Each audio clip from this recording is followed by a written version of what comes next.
Rain poured down hard against the cracked asphalt as Ethan Cole, a single dad and former Army medic, loaded boxes of medical supplies into his old pickup. He'd just finished another volunteer shift at the local veterans hospital when he heard it, a muffled cry from behind the dumpsters. He turned sharply. There, half-collapsed beside a rain-slicked trash bin, was a young woman in a torn military jacket, clutching her leg and bleeding through a soaked bandage. "Hey! You okay?" Ethan called, rushing over. Her voice trembled. "Please, don't call anyone. They'll find me."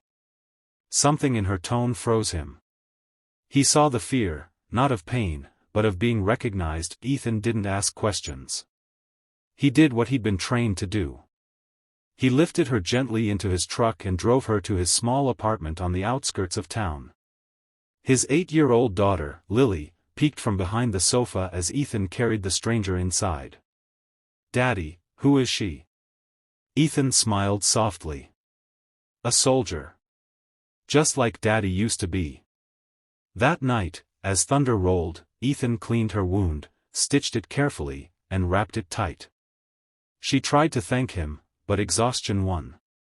She fell asleep on his couch, her dog tags glinting in the dim light. The name read, Captain Ava Mitchell. He recognized it instantly. She was the war hero who'd vanished 6 months ago after a classified mission went wrong in Syria.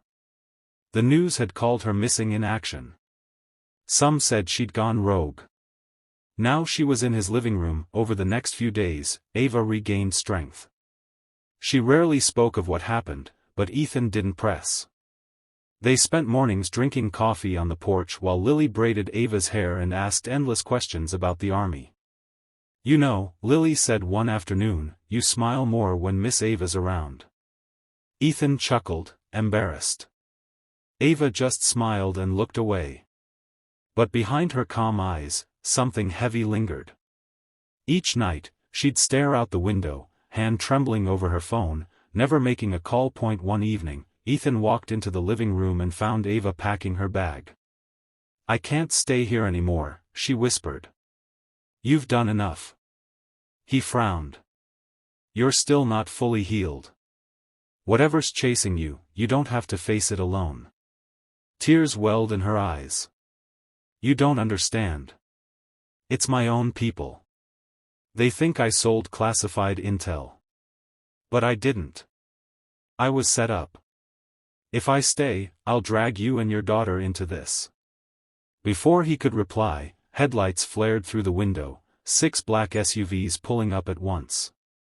Ava's face drained of color. "They found me." The door burst open. 6 men in suits, earpieces glowing, surrounded the room.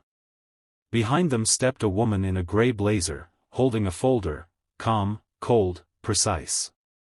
"Captain Ava Mitchell," she announced. "You are under investigation for breach of national security. Please come with us." Ethan stepped forward, shielding Ava and Lily. "She's injured. You can't just." The woman cut him off. "Mr. Cole, thank you for your hospitality. But this is official government business." Ava grabbed Ethan's hand, her eyes full of quiet panic. "Don't let them take me." But before he could act, the lawyer opened the folder, and pulled out something that stopped everyone cold. Inside were clearance papers, and a letter bearing the presidential seal. "Captain Mitchell," the woman said softly now. "You've been cleared. The real traitor was caught 2 days ago. We're here to bring you home." Ava's hand slipped from Ethan's as tears streamed down her face. "They found the truth?" The lawyer nodded. "Yes, ma'am. And the nation owes you an apology." The next morning, Ethan watched from his porch as Ava, dressed in clean fatigues, stood with the same bodyguards who'd once terrified them. She smiled faintly at Lily, who ran up and hugged her tight. "Promise you'll come back?"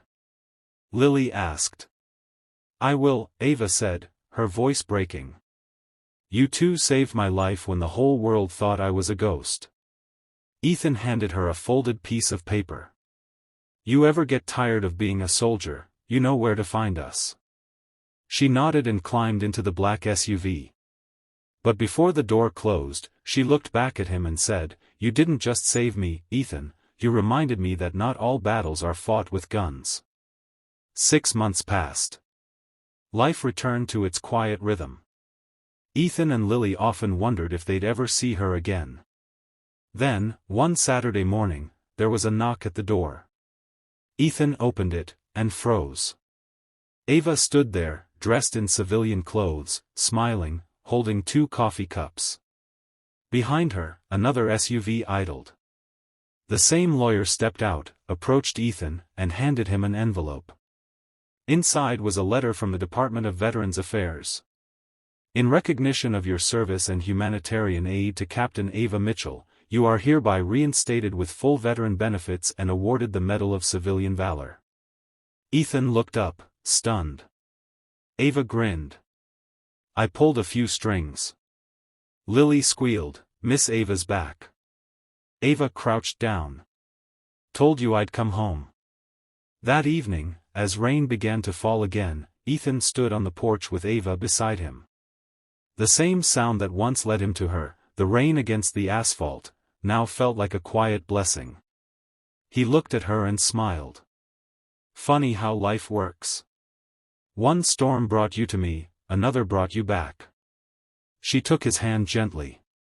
Sometimes, the people who save us aren't the ones in uniform, they're the ones who never stopped believing we could be saved. In a world full of judgments and divisions, sometimes the smallest act of